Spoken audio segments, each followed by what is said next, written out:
Olá, bom dia, bom dia, bom dia. Estamos aqui para mais uma live. Hoje com uma convidada muito querida para mim, a Samantha Albini. Estou só esperando ela entrar na live para podermos começar.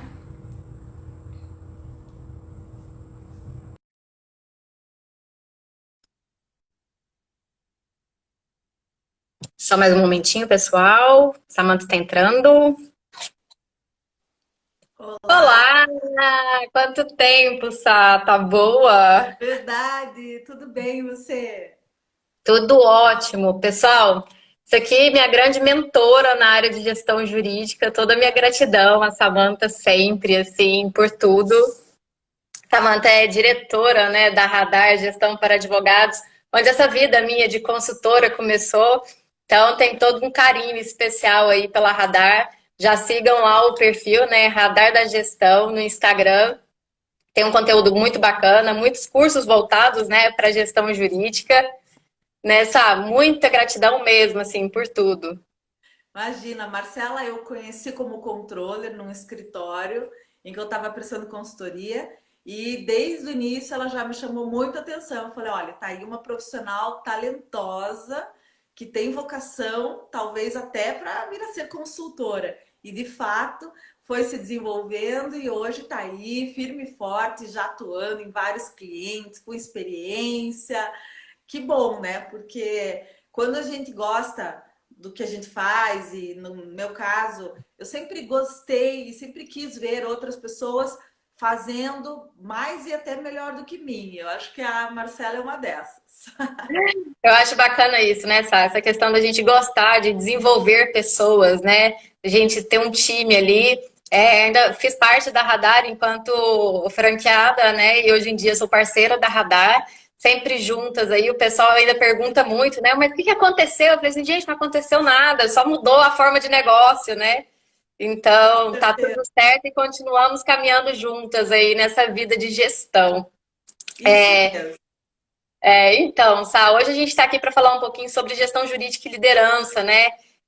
Às vezes, nesse universo da advocacia, as coisas se confundem um pouco e fica cada vez mais difícil se encontrar líderes de fato, né? As pessoas a gente vê muito chefe dentro do escritório, muitos sócios que agem assim, com linha de ferro, mão de ferro, com autoritarismo, achando que isso pode ser de alguma forma vantajosa para o escritório de advocacia.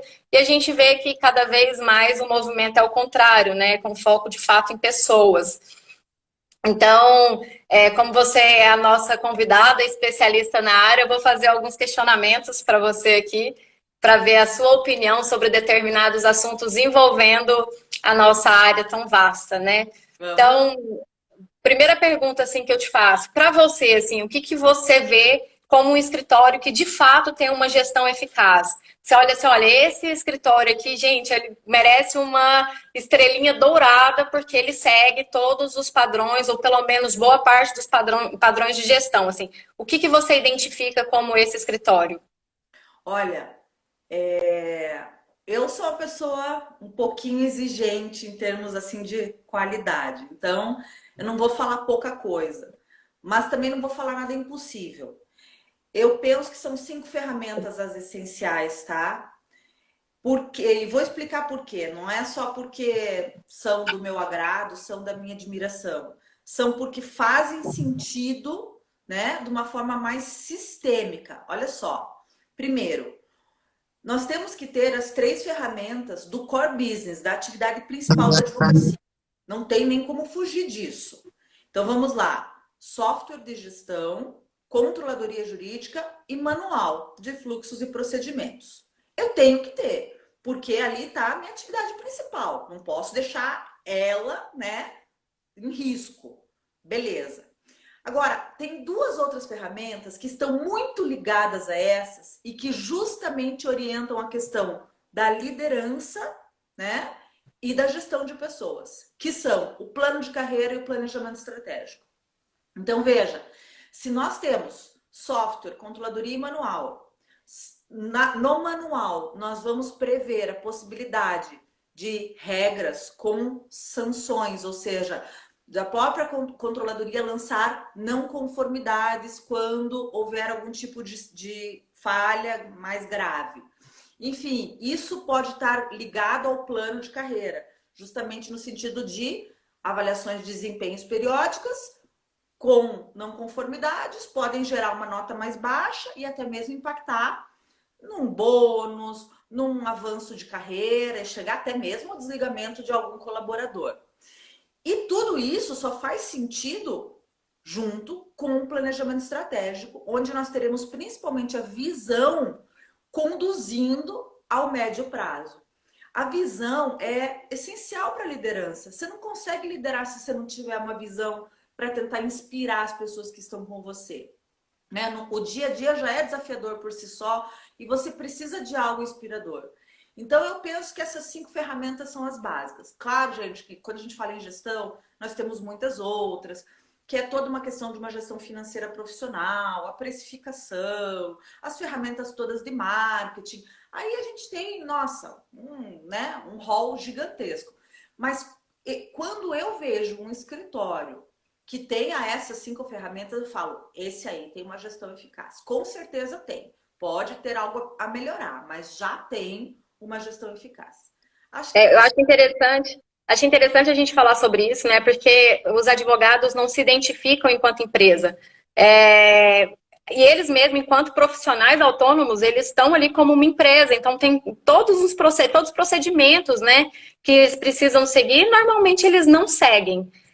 Até em relação ao plano de negócios, plano de custos, o planejamento estratégico acaba englobando muita coisa também, né? E os advogados não reconhecem isso. Eles acabam reconhecendo esse tipo de necessidade somente quando o escritório já está num nível de desorganização muito grande, que ele não sabe se ele está ganhando ou se ele está perdendo dinheiro, ele não sabe exatamente qual que é o padrão que o escritório dele tem, não sabe nada do escritório, não sabe nem quantos clientes ele possui, não sabe quantos processos ativos ele tem. Então, quando chega o incêndio, é que ele vai buscar o corpo de bombeiros ali para ver, não, peraí, como que eu posso organizar aqui a casa? Então, eu acho que a grande dificuldade é essa, né? A falta dessa visualização da importância que se tem, esse preparo, né, na gestão. Você sabe, Marcela, a maioria principalmente escritórios de advocacia, né? Nós temos, assim, 2 principais clientes nessa nossa área de gestão jurídica, os escritórios e os departamentos jurídicos.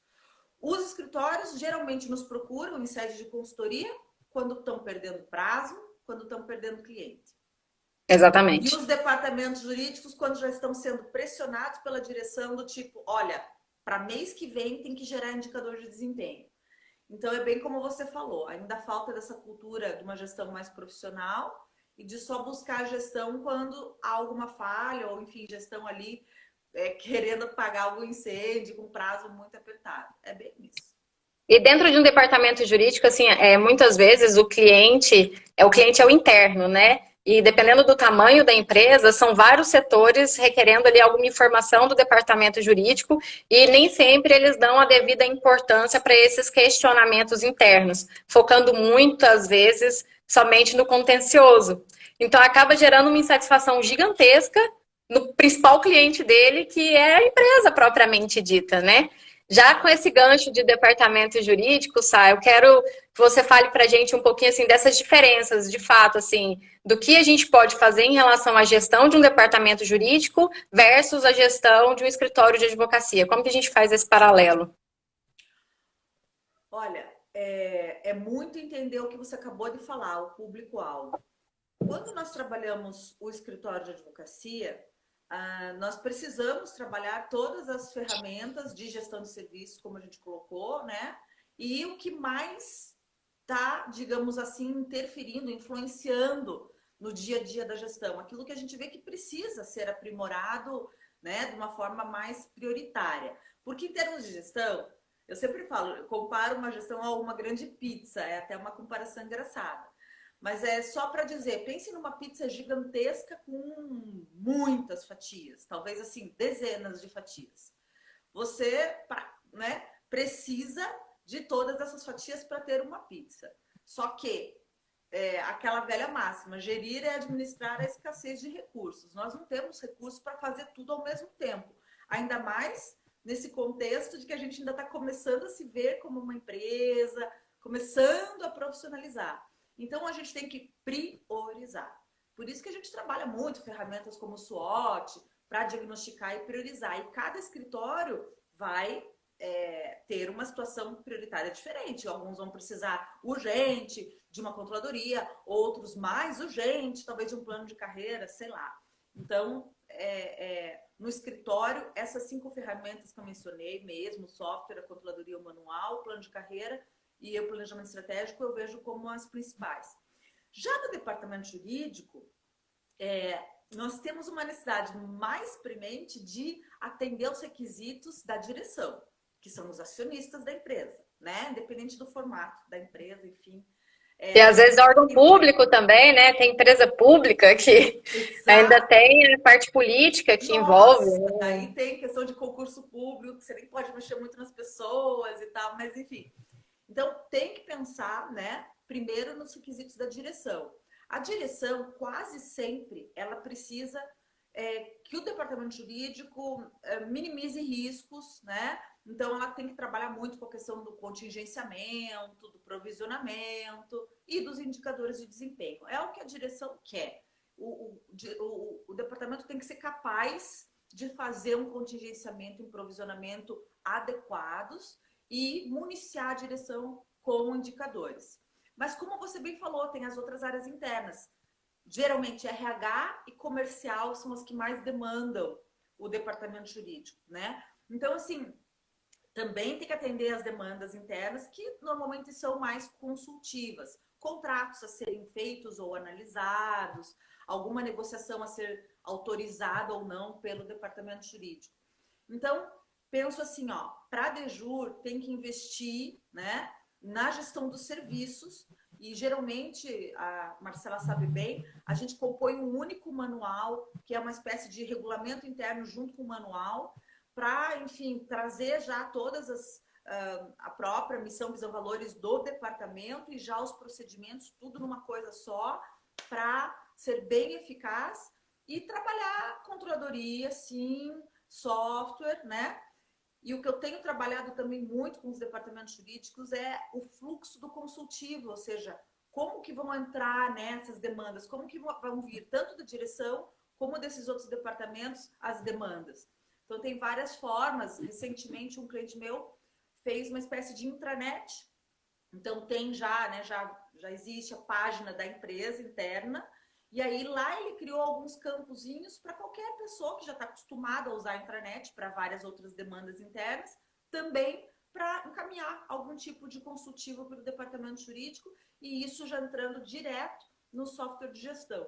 Então, facilita, controla bem e torna a coisa mais dinâmica. Então, é um pouquinho diferente, mas, na verdade, né, não muda muito na essência. Acho interessante, assim, até um cliente meu, que o jurídico é grande, né, porque é uma empresa pública, que você sabe o nome, a gente não fala nome de cliente, assim, né, mas é engraçado, assim, porque eles quiseram montar o próprio software, porque ele já tem um departamento de TI ali robusto, né? Claro, a gente está fazendo algumas adequações ainda para que ele seja totalmente adequado ali dentro daquela realidade.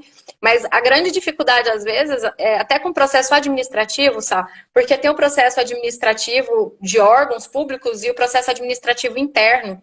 Então, existe essa dificuldade em mensurar isso, em colocar a importância que, de fato, esses processos administrativos internos têm. Então, é toda uma questão, assim, de mindset mesmo desses colaboradores. É entender que o cliente ali, que é a empresa em si, é o mais importante. E muitas vezes eles não reconhecem isso, porque fica só naquela questão, assim, de prazo.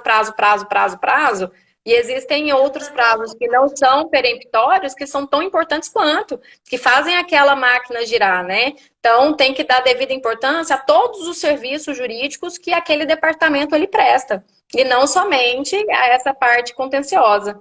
Deixa eu te falar, parece inacreditável o que a gente às vezes vê e fala até, né, comenta. Mas a gente parte do pressuposto que advogado de departamento jurídico já tem um viés mais corporativo, quer dizer, já tem mais esse entendimento da necessidade de profissionalização e também que conhece a empresa de cabo a rabo. E não é verdade. Não é verdade. Isso de advogado de Dejur que não tem essa pegada mais de gestão profissional e que não conhece bem a empresa.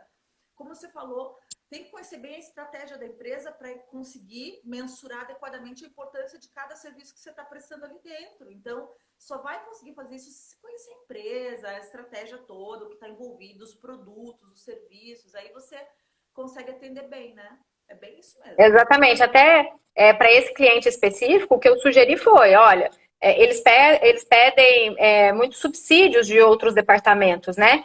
E eles reclamavam muito da forma com que esses subsídios chegavam, né? Às vezes informação só por telefone, não tinha registro, não tinha e-mail. Eu falei assim, olha, mas vocês já fizeram um momento de integração para ir até esses outros departamentos para explicar como tem que ser feito? O porquê de vocês estarem pedindo esse subsídio?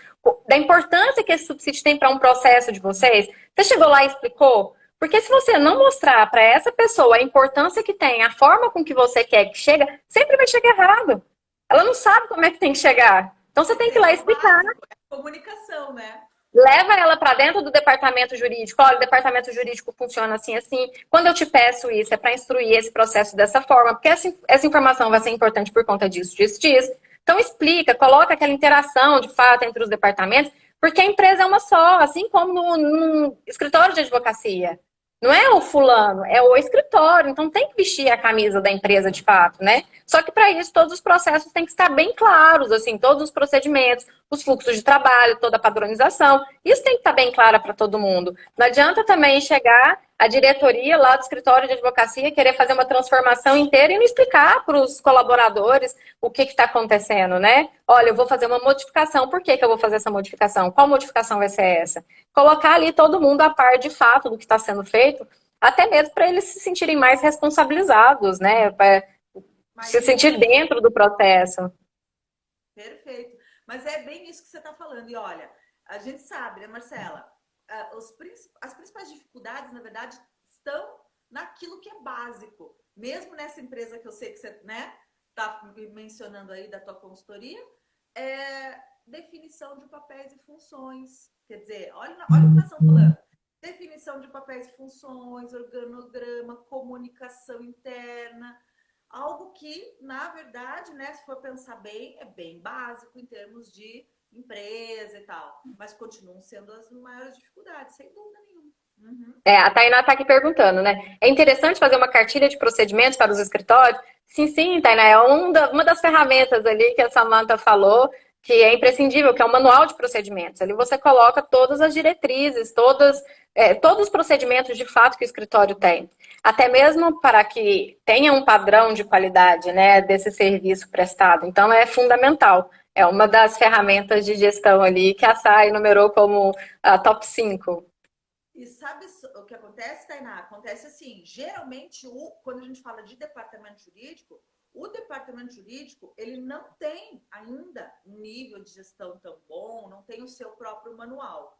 Então, por isso, ele nem consegue fazer um manual para os terceirizados, né? Agora, qual que é o ideal? O ideal é o departamento ter o dele, muito bem feito, para ele conseguir ter por base para fazer o manual que ofereça esse padrão para todos os terceirizados. Mas só vai conseguir fazer o manual e cobrar que os terceirizados cumpram os procedimentos se tiver, né, toda uma estrutura de controladoria, senão também não adianta. Vai fazer o manual, mas o manual não vai ser observado, não vai ser assim, né, não vai ser supervisionada, né, a execução dos procedimentos, então aí não adianta. Isso aí. E também não adianta só fazer o manual e falar assim, olha, tem o manual. Se vira aí. Não, não é bem assim também. Explicar o porquê de cada procedimento, como funciona cada procedimento. Deixar claro, assim, todo mundo lê. Então, tem todo um processo. Não é só fazer o manual e deixar o manual engavetado. Não, olha aqui, meu escritório tem manual, tá, mas está sendo seguido. Os seus colaboradores, eles têm conhecimento do manual, do conteúdo desse manual, né? Então, tem todo um caminho aí a percorrer. Tá, agora me fala assim, ó, quais são as vantagens que você vê assim no escritório quando ele é bem gerido, assim? Que tipo de vantagem ele pode ter? As duas principais que nós queremos ter. De um lado, um melhor desempenho interno. Então, quando a gente fala em desempenho interno, entramos de novo no conceito de empresa. Então, a gente quer o que sempre? Produtividade, fazer mais com menos, nos mantermos enxutos, né? Mas com ótimo resultado. Ou seja, basicamente reduzir gastos ou pelo menos mantê-los reduzidos, né? E aumentar faturamento, portanto, aumentando o lucro. Conceito de empresa básico. Então, isso no viés interno, né? E no viés externo, principalmente satisfazer o nosso cliente, na verdade, se possível, superar as expectativas. Esses dois têm que ser os principais objetivos, né? E são as principais vantagens quando a gente profissionaliza a gestão. Claro que a gente tem daí vários outros impactos tão importantes, né? Quanto, como você mencionou cada vez mais, a questão das pessoas, né? Então, das pessoas também internamente é você ter um ambiente, né? Um clima de trabalho positivo, basicamente ter um bom propósito. Eu acho que isso é muito legal, você trabalhar o propósito do escritório para fazer sentido, né? Ou do departamento jurídico, para fazer mais sentido para as pessoas estarem ali, né? Não estão ali só cumprindo prazo, né? Elas estão ali com alguma missão diferente, fazendo parte de uma equipe que tem uma missão. Então, trabalhar missão, trabalhar visão, né? E justamente dar perspectiva de crescimento, quer dizer, um plano de carreira e todo um desenvolvimento profissional. É mostrar que você está de mãos dadas com a pessoa no sentido individual dela, ou seja, para o desenvolvimento da carreira dela, dela mesma, para ela superar as dificuldades que ela tem, os pontos frágeis, para ela poder usar melhor ainda os fortes. Então, eu acho que é essa, sabe, esse elo entre, né, escritório, empresa e a pessoa em si, né? Cada vez mais, como todos os grandes estudiosos de administração falam, a empresa tem um papel fundamental na continuidade da educação e no desenvolvimento das pessoas, né? Então, é esse papel que eu acho que tem que ser mais assumido. Então, e daí, no viés dos clientes, como eu mencionei, além de satisfazê-los e, claro, superar as expectativas, é a ideia de um atendimento cada vez mais humanizado, de você conseguir ter um relacionamento melhor ainda com o teu cliente, né? De você conquistar, né, toda aquela confiança, estabelecer aquela transparência. Então, é esse o caminho todo, né? Quer dizer, é muita coisa, né, gente? A gente sabe que é muito trabalho a ser feito, mas sabe o que eu acho legal da gestão? É que não tem segredo, né, Marcela? Não tem uma coisa do tipo, fale aquele segredo mágico que você não fala para ninguém. Não tem, a gente fala tudo aqui, né? Mas vocês veem, por que poucos fazem? Por que não é para todo mundo? Porque é trabalhoso, né? Exige disciplina, exige que você Exatamente. as mangas, foque e execute. Por isso que é difícil, né? O grande problema também é que as pessoas elas querem assim a lei do menor esforço, né?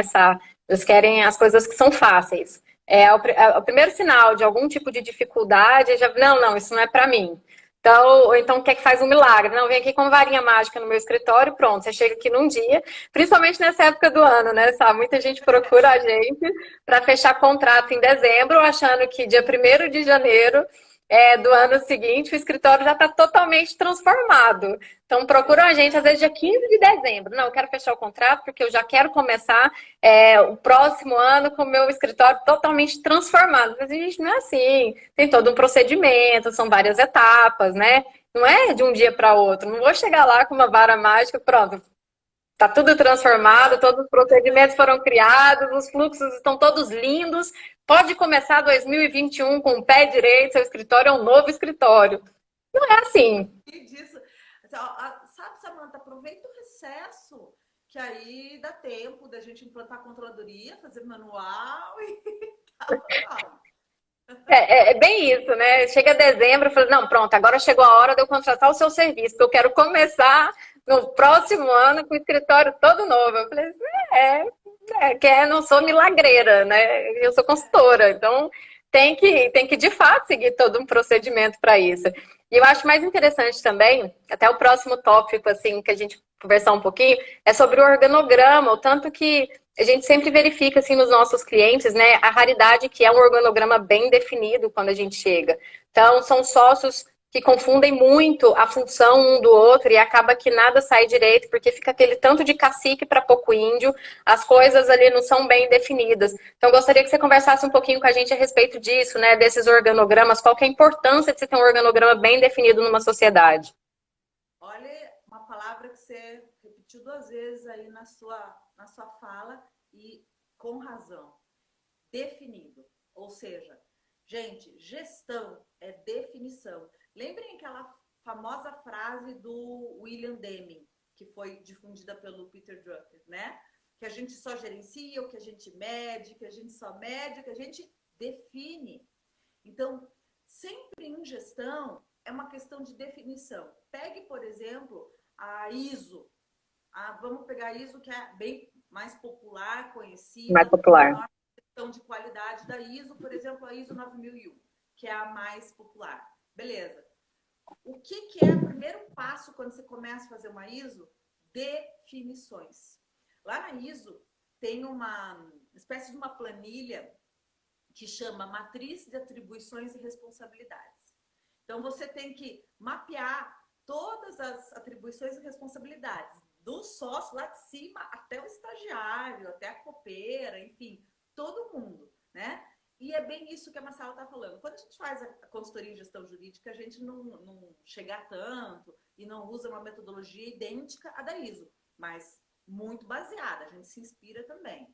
Então, definir papéis e funções, desde o nível estratégico, passando pelo gerencial e o operacional, na ideia dos 3 principais departamentos, que não são à toa que a gente fala sobre eles, é porque são 3 grandes grupos de atividades dentro do escritório, portanto, são 3 papéis mesmo desempenhados lá dentro, o administrativo financeiro, o técnico e a controladoria, né? Então, esses 3 departamentos e os 3 níveis gerenciais definem papéis, claramente, né? Existe o papel administrativo financeiro, o papel técnico, o papel da controladoria, existe o papel do controller, porque está no nível gerencial, existe o papel, por exemplo, dos estagiários ou funcionários que estão no nível operacional da controladoria. E por aí vai.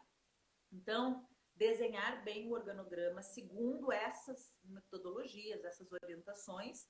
E eu sempre recomendo que no manual, se possível, logo depois que você coloca o organograma, explica melhor, direitinho, né? Seja bem literal, se necessário, seja bem detalhista, para explicar o papel de cada um. E inclusive do sócio. Por quê? Porque a dificuldade do relacionamento societário se dá quando não tem os papéis bem definidos e quando não tem o entendimento dos próprios sócios de que, se eles têm sócios, eles não são donos únicos do negócio, né? Sabe aquela frase, quem tem sócio tem patrão? É no sentido de que você deve satisfação, você deve prestação de contas para o teu sócio a respeito do teu papel. Então, define bem os papéis. Uma vez por mês, reunião de resultado, sei lá, no 3º dia útil do mês seguinte, cada um pode prestar contas para o outro. Olha, dentro do meu papel, esse mês fiz isso, fiz aquilo, foi assim, foi assado, tá aqui, ó, relatório com o indicador, mostrando o que eu fiz, e vice-versa. Funciona bem, né? E isso para todas as outras camadas e todas as outras áreas. É o fundamental. Quando a gente começa o manual, começa por organograma e definição de papéis, porque você tem que definir quem faz o quê, para depois você ir para o como, que são os procedimentos. Exatamente assim. Uma das coisas que eu vejo também, Sá, é uma necessidade assim que os sócios têm de entender exatamente qual que é o perfil comportamental que cada um tem e respeitar o perfil do outro que é diferente. Muitas vezes a gente se depara com sócios de escritório querendo colocar todos os sócios na mesma caixa. Não, porque todo mundo tem que trazer cliente, todo mundo tem que trabalhar nessa parte comercial. E não necessariamente isso vai fluir, porque às vezes o perfil daquele sócio é mais técnico, então ele tem que ficar mais à frente do departamento técnico. O outro tem um perfil mais comercial, então é ele que tem que sair para ser o comercial do escritório. E muitas vezes existe um conflito muito grande, né? Do sócio, que às vezes é o comercial, ele fala assim, mas só eu trago cliente, só eu isso, só eu aquilo, se colocando como a única ferramenta importante ali dentro daquele escritório. Só que para ele poder trazer o cliente, ele tem que saber que o trabalho que ele está vendendo tem que ser entregue. E se não tiver aquele outro sócio ali coordenando o departamento técnico, não adianta nada ele colocar o cliente para dentro se não entregar aquilo que ele está vendendo. Então, essas duas ferramentas, assim, elas têm que estar muito bem alinhadas. E muitas vezes isso não acontece. Dos sócios não identificarem essa necessidade e até desse complemento que um perfil pode ter no outro, né? Então, quando a gente começa a falar de organograma, assim, de uma definição dessas funções, até isso a gente tem que colocar na cabeça, né, dos sócios do escritório. Calma, ele não precisa ser assim, você já é essa pessoa. Então, talvez se está precisando de mais captação, talvez não seja essa a pessoa mais adequada. Então, vamos contratar um advogado que tenha esse perfil mais comercial, né? Que passe essa segurança, que goste disso. Tem advogado, por exemplo, que a gente não deixa nem fazer audiência, porque não tem perfil de audiência. O perfil dele é de executor ali, tecnicamente falando, é perfeito para trabalhar o profissional e a máquina. Ele está ali perfeito para isso. Mas coloca ele para fazer uma sustentação oral, ele pode acabar com o processo. Porque não vai ter jogo de cintura, não vai ter perfil para aquilo. Então, é identificar dentro de cada sociedade qual que é o perfil de cada um, até mesmo para direcionar qual função cada um vai ter. Então, eu acho assim que é tudo muito complementar, né, sabe? E quando a gente fala de liderança, para a gente poder identificar esses profissionais, de fato a gente precisa de um líder dentro do escritório, que tenha empatia, que consiga ver além, né? Que veja a pessoa e não só a parte comercial, não só os números do escritório. Então, assim, para você, me fala quais são as características assim que um líder precisa ter.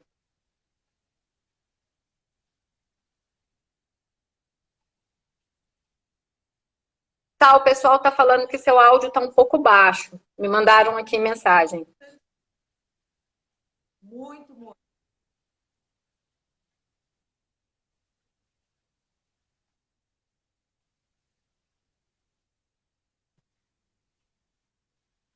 Tá, para mim tá mudo o seu áudio. Pessoal, vocês estão escutando a Samantha? Para mim tá mudo. A Claire já tinha mandado uma mensagem aqui falando que o seu áudio estava um pouco baixo. Agora para mim ficou mudo. Vocês podem direcionar, por gentileza, se tá mudo para vocês também? Ou então eu coloco um fone de ouvido para ver se melhora aqui para mim. Ah, pode. Ó, melhorou aqui para mim. O Agora tá sinal aparecendo. é assim, esquisito de falar sobre isso, porque é uma coisa muito subjetiva, não é objetivo. Mas a principal característica é gostar de gente. Tem pessoas cujo perfil comportamental está mudo. Tá falhando um pouco seu áudio, sabe?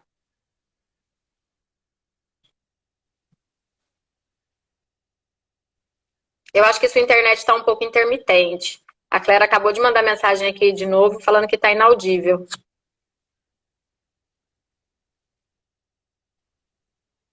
Às vezes você colocando o fone pode melhorar. Olha, para mim aqui, o teu que está travando. Agora deu? Para mim, a tua internet está travando assim um pouco.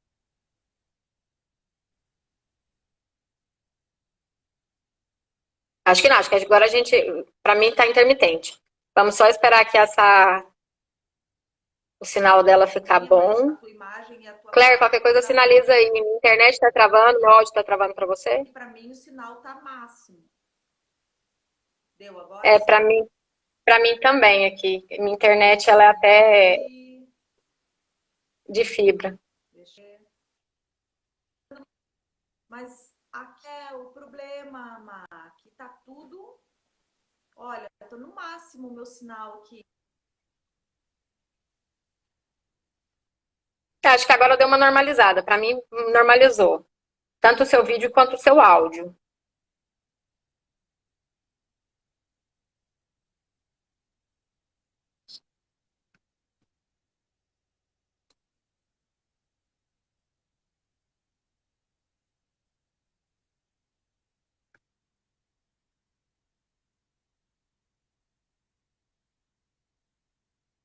Pessoal, como é que tá o sinal aí para vocês? O meu sinal, o da Samantha, vocês podem me direcionar, por gentileza? Claire, se puder aí me dar uma luz de como está para vocês, porque para mim aqui o dela é que tá intermitente. Ela tá falando que para ela o meu tá cortando. Então, só para a gente identificar qual internet que está com problema.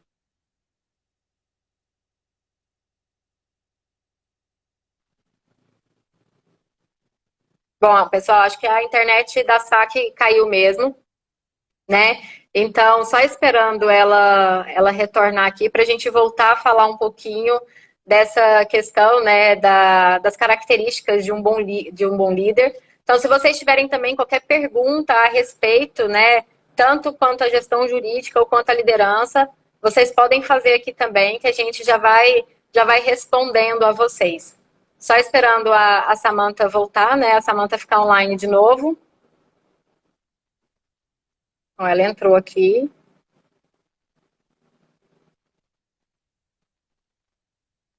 Oi, Dani! Saudade de você. Tanto tempo que a gente não fala. Ó, a Samantha já tá entrando.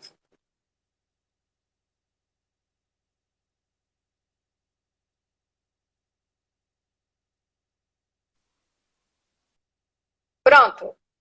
Acho que agora retornou bem. Tá me ouvindo bem, Sá? Será que agora vai dar certo? Tá travando, não sei se é a minha, mas o teu áudio e o teu vídeo estão travando um pouquinho assim. É, eu perguntei aqui pro pessoal Só que assim, se ó, para eles, assim, como é que estaria o meu e o seu, né? Eles falaram que o seu tá travando e o seu tá um pouco atrasado em relação a vídeo e áudio. Então deve ser alguma intermitênciazinha de internet e acaba que é normal, né? Com tanta gente trabalhando pela internet hoje em dia, acaba que fica congestionado mesmo. Então verdade, vamos voltar um verdade. pouquinho, né, para falar das características que a gente espera de um bom líder. De um bom líder. Eu estava mencionando que, na minha percepção, o principal é algo muito subjetivo, que é gostar de gente. Veja, você não vai conhecer um bom líder se você não gostar de gente. O que significa gostar de gente? É desenvolver o seu perfil e, quando a gente fala lá do DISC, né, que é uma das metodologias de análise de perfil, é desenvolver a tua influência, é desenvolver a tua capacidade de comunicação, num sentido bem macro da palavra, né? Então vai desde a questão de empatia, assim, como a Marcela falou, conhecer os perfis das pessoas com quem você está lidando, o seu próprio perfil, buscar o autodesenvolvimento. Aí entra o pipeline da liderança, do Rancharan lá, que começa com você ser líder de si mesmo, para você depois poder liderar os outros, né? Então, ou seja, sempre tem que começar por um autodesenvolvimento, né? Então, são esses os aspectos que eu acho que são, assim, são os mais básicos mesmo, né? Isso é necessário para ser um bom líder. E é necessário você ter uma visão e conseguir transmitir essa visão, né? Não tem liderança sem visão. Nós temos algumas pessoas que são, por natureza, por dom, muito carismáticas. E aí, às vezes, a gente quase que confunde a história de carisma com liderança, né? Então, são coisas um pouco diferentes. Tem pessoas que são muito carismáticas e daí elas conseguem envolver as outras e influenciá-las e tal.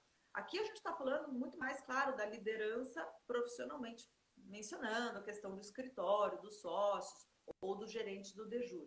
Então, realmente, né, se basear numa boa visão, gostar de gente, desenvolver esse lado mais comunicador e relacional, eu acho que são esses os caminhos. O que você mais pensa aí, Marcela? É, e gostar de desenvolver pessoas também, né, Sá? Porque eu acho que a maioria das pessoas às vezes não tem muita paciência, elas querem muito achar profissionais prontos no mercado, né? Então, se não tiver pronto, não tiver fazendo tudo aquilo que se quer, que se espera naquele momento, a pessoa já não serve, começa a tratar as pessoas como descartáveis. É, e muitas vezes deixa claro isso dentro do ambiente jurídico, né? Ah, você não quer? Você não vai fazer isso direito? Ok, tem um monte de advogado aí no mercado. Né? Hoje a gente sabe que tem mais de 1.200.000 advogados ativos no Brasil. Então, tratam muito esses colaboradores como descartáveis. Né? E eu vejo isso, o turnover dos escritórios altíssimos, assim, né? Porque não tem esse foco para a pessoa. Ele acha que porque ele já chegou num patamar da advocacia que já está ganhando dinheiro, pode pisar nas pessoas. Então, tem toda uma questão de relacionamento que é muito importante. E saber separar, um bom líder sabe separar também o pessoal do profissional dentro do escritório de advocacia, né? E no departamento jurídico de empresa. Não é porque aquele líder ali está chamando sua atenção em determinado assunto, é que ele não é o seu amigo, que não gosta de você. Então, tem que saber separar as coisas também. Olha, eu estou no momento de um feedback, não necessariamente esse feedback vai ser, obrigatoriamente tem que ser positivo. Então, tem que saber até fazer, né? Não dar feedback público, não ficar chamando a atenção em público. Eu vejo muito isso, às vezes, também, assim, de escritório, de sócio, de advogado, querer chamar a atenção até de estagiário. Ah, estagiário eu posso tratar de qualquer forma. Não, não é assim. Tem um lugar adequado, um momento adequado para isso. Então, façam feedbacks periódicos, até mesmo para saber o que você espera da pessoa, o que você espera do profissional, né? O advogado tem o hábito de querer que o outro adivinhe. Não, então, até mesmo quando a gente vai fazer os planos de carreira dos escritórios, a gente foca muito nisso, né? Quais são os critérios objetivos que você quer criar, porque não dá mais para ficar naquela assim, olha, se você for um bom advogado, você vai crescer dentro do meu escritório. Tá, ok, mas o que é ser um bom advogado para você? Quais são os seus critérios objetivos, né? O que você coloca ali na mesa na hora da definição? Se eu vou crescer dentro do seu escritório ou não vou crescer? Então, o líder ele tem que estar muito focado assim nas pessoas. Isso. Por isso que eu falei essa questão do comprometimento, de dar a mão, né?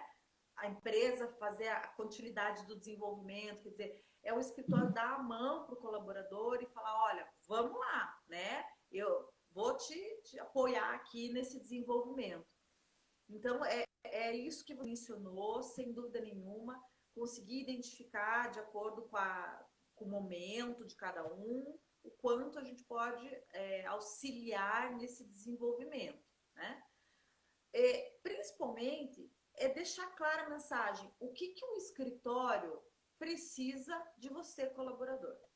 Então, conseguir dizer, olha, o escritório, né, tem essa vaga aqui, você está suprindo essa vaga. Então, o escritório não sou nem eu, não sou eu aqui, não é nada pessoal. O escritório precisa que você faça A, B, C, D, E. Em razão disso, daquilo, mostra a importância das funções, dos papéis e deixa claro os papéis. Porque é básico isso, mas é a realidade. A pessoa começa a trabalhar lá, como você falou, no fogo cruzado, quero que você seja um bom advogado, quero que você cumpra prazo, quero que isso, que aquilo. A pessoa entra no piloto automático e nem sabe mais direito o que está fazendo.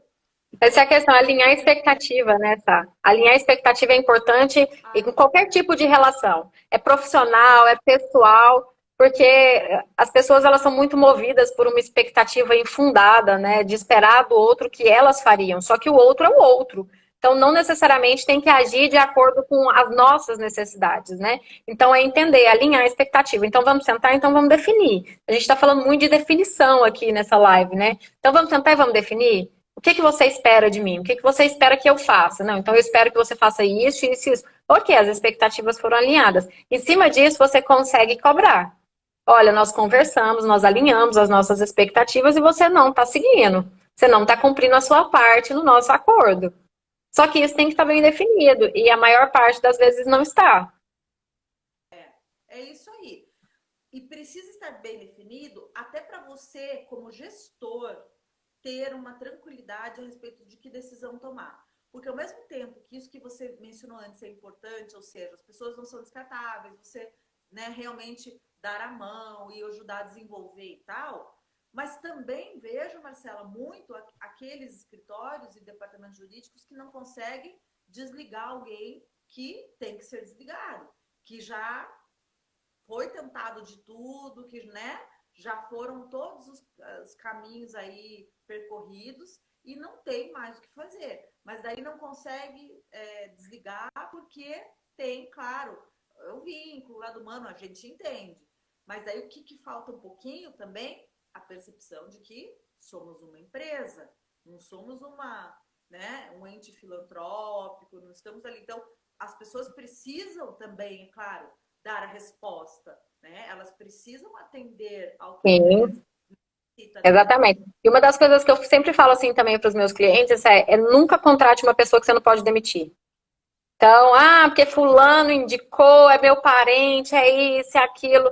Olha, não tem que ser esse o motivo da contratação. Você não deve contratar uma pessoa que você não pode demitir, né? Que fica preso de alguma forma, que você se sente aprisionado naquele funcionário. O funcionário está muito aquém da expectativa do escritório e você não pode demitir porque é primo de não sei quem, é primo da esposa, ou é meu sobrinho, como é que eu faço? Falei assim, olha, então tem muito essa questão. Então você não contrata quem você não pode demitir. É uma premissa muito básica, assim. Então, principalmente quando envolve parente, né? A gente vê mais isso assim quando envolve muito parente. E às vezes o escritório é formado por vários parentes, né? Tem os sócios, é pai e filho, e às vezes não necessariamente o filho está ali na mesma linha de raciocínio que o pai, que foi o fundador do escritório. Mas como que eu vou fazer? Faz uma cisão do escritório. Não, mas como que eu vou fazer uma cisão? Vai fazendo. Os propósitos não estão bem definidos entre vocês. Os propósitos, eles não estão alinhados.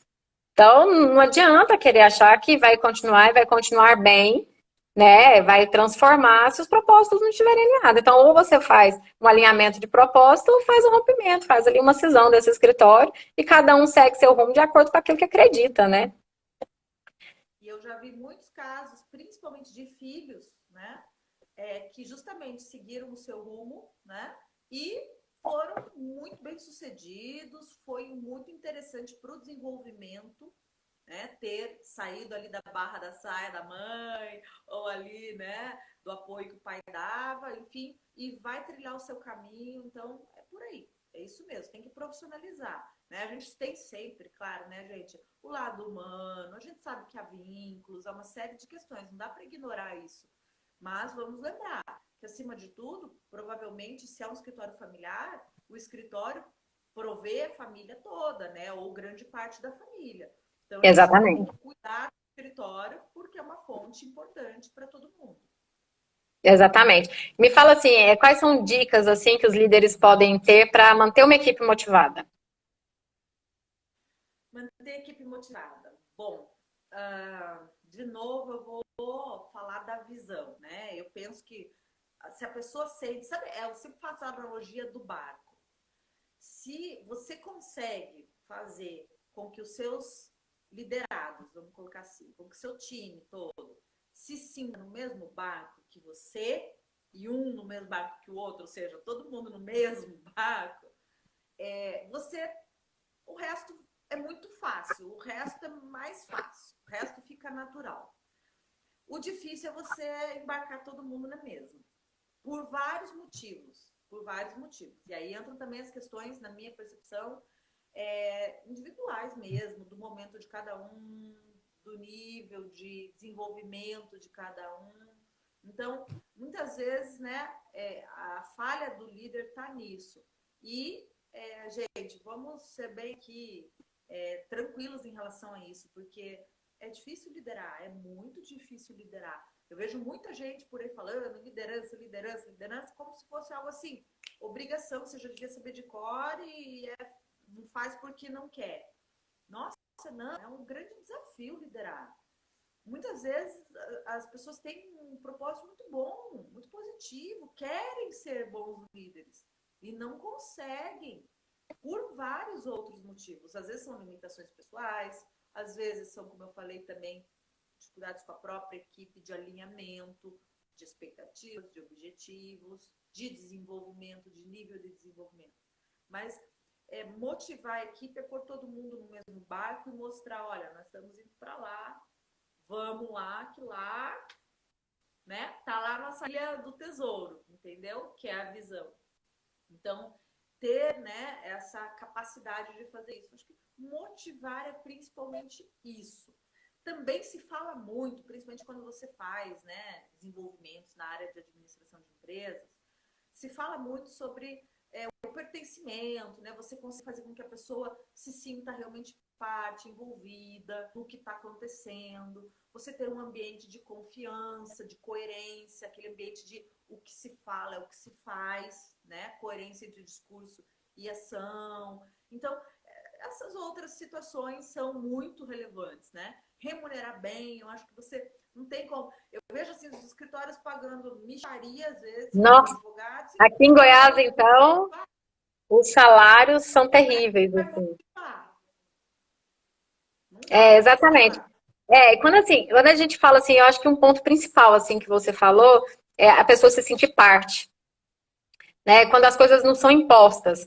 Porque os escritórios, de uma maneira geral, eles decidem lá em cima e só jogam lá para baixo. Então, tem algumas partes, assim, é claro que tem decisões que são mais estratégicas, são mais internas, né? Que, de fato, quem vai tomar são sócios mesmo. Mas tem como o líder colocar o advogado fazendo parte disso, a equipe fazendo parte disso, buscando novas ideias, dando um pouco de autonomia para esses advogados também, né? As pessoas, elas não sentem que elas pertencem a esses locais, elas se sentem de fato assim, é um objeto que pode ser tirado daquela organização a qualquer momento. Então, eu acho que quando você se sente parte, de fato, assim, eu acho que você se sente mais responsável. E a questão da remuneração, é claro que a gente sabe que dinheiro não é o fator mais importante, que faz com que um profissional ele goste de trabalhar naquela empresa, né? Mas é um fator muito importante, a gente sabe disso. É o que paga a conta, né, de todo mundo. E os sócios, eles não têm muito hábito de pagar variável, né, para os seus advogados. Então, não é por produtividade, que é pagar um salário fixo ali e pronto, e acabou, e nada além daquele salário fixo mensal. E a gente sabe que quando envolve uma variável, as pessoas elas se sentem mais motivadas. E às vezes o que acontece é que eles querem limitar esse variável. Tipo, eu vou pagar 10%, mas eu só vou pagar 10% desse variável se for até tantos R$ 1.000. Acima disso, eu vou pagar 5%. Ou então eu vou pagar 2%. Então, eles querem começar a mensurar o variável de acordo com o valor do honorário em si. Não é esse o fator, né? Você quer ter 100% de nada? Ou você quer dividir aquele ganho ali, aquela conquista com aquele advogado que fez toda a execução técnica do processo, né? Então tem que valorizar também o profissional dessa forma e a remuneração é uma das partes que envolvem isso. Gente, a Samantha caiu de novo, caiu aí para vocês também, né? Vou esperar para ver se a internet dela volta. Mas a gente já está chegando assim na parte final, né, da nossa live.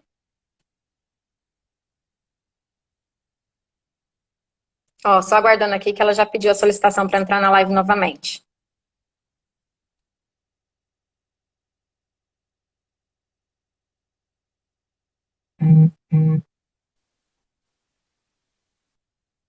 Oi, Sá, caiu aí de novo, né?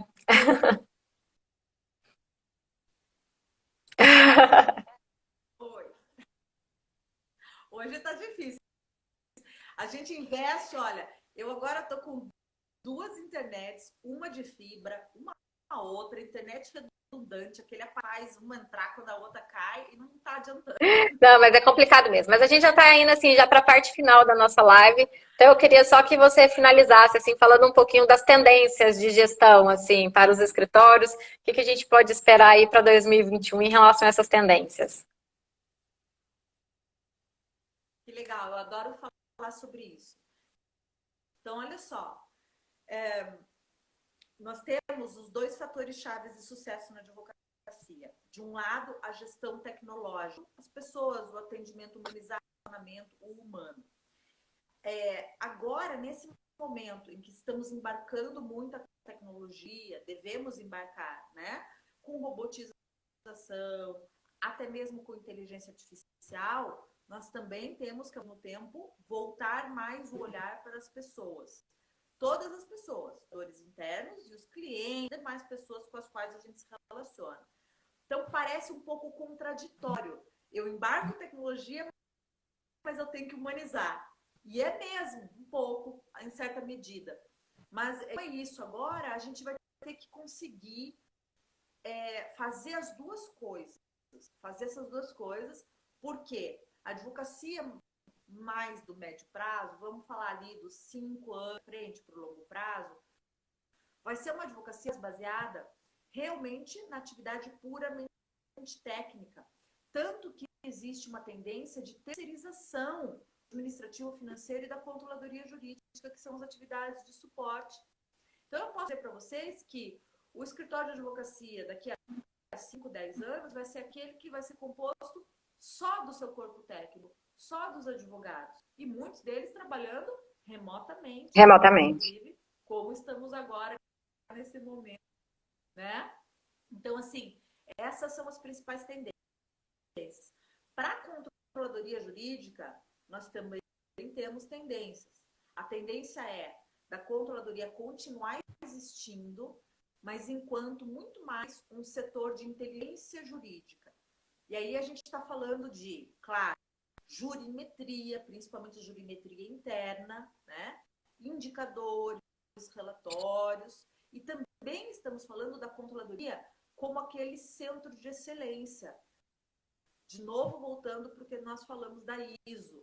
Então, a controladoria com essa missão de conformidade, compliance, LGPD, quer dizer, a própria controladoria contribuindo para o cumprimento das regras, para a conformidade interna e dos clientes. Então, é um novo papel. Quem é controller aí tem que estudar esses temas que nós estamos falando, tá, pessoal? Da jurimetria, tem que estudar a gestão da qualidade, tem que estudar toda essa área mais tecnológica, evidentemente, né? Os robôs, o uso de BIs e tudo mais, tá?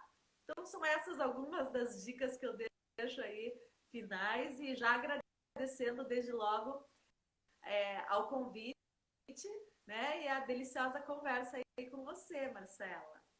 Nossa, adorei. Muitíssimo obrigada por ter aceito o convite, né? Tava com saudade já.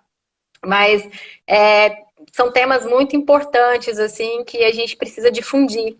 Então, quanto mais a gente conseguir espalhar a informação, eu acho que eu fico mais feliz, assim, em saber que os escritórios de advocacia, que os advogados como um todo, eles estão, de fato, prestando mais atenção na gestão, né? Sabendo que o perfil do cliente mudou muito. Não adianta você achar que só tendo conhecimento técnico você vai conseguir ser um advogado de destaque no mercado. Hoje você precisa ter muito mais, você precisa ir além. Suas habilidades, elas precisam ser melhoradas, né? O conhecimento, essa questão interpessoal também. Então, eu acho bacana isso. Acho que é um tema de muita relevância. Eu acho que a gente ainda tem que falar muito sobre o tema, até que todos os advogados se conscientizem disso. Então, muitíssimo, muitíssimo obrigada, sabe, por ter aceitado o convite. Beijo grande para você. Ótima semana. Tchau, pessoal. Obrigadão por todos estarem aqui. Abraço.